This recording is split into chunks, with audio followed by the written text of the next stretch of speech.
नमस्कार। आज मैं आपके लिए शिवजी और शनिदेव की बहुत ही रोचक कहानी लेकर आई हूँ। शिवजी को क्यों बनना पड़ा हाथी, चलिए सुनते हैं।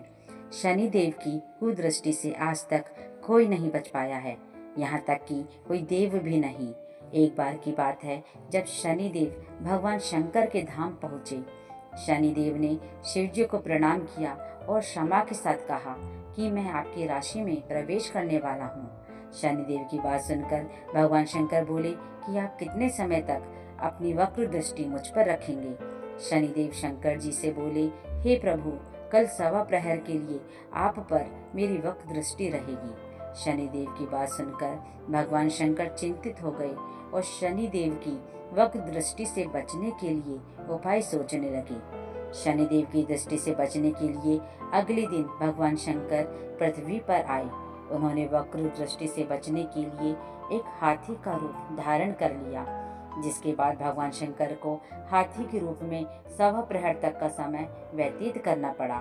और शाम होने पर जैसे ही समय पूर्ण हुआ, भगवान शंकर ने ऐसा सोचा कि अब तो दिन बीत चुका है और शनिदेव की दृष्टि का भी उन पर अब कोई असर नहीं होगा।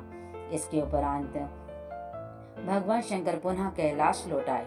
पृथ्वी लोक से लौटने के बाद भगवान शंकर ने शनिदेव से कहा कि मैं तो आपकी वक्र दृष्टि से बच गया।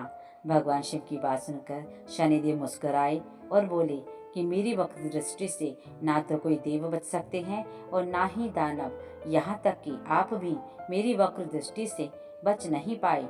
आप मेरी दृष्टि के कारण ही पूरे दिन पृथ्वी लोक पर हाथी बनकर भ्रमण कर रहे थे।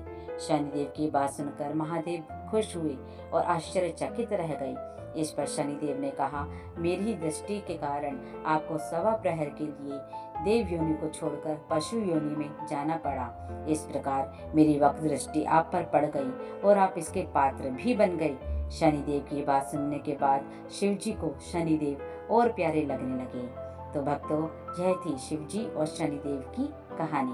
भक्तों, ऐसे ही व्रत, त्योहार व अन्य धार्मिक जानकारियों के लिए जुड़े रहिए सुबीता भक्ति चैनल से।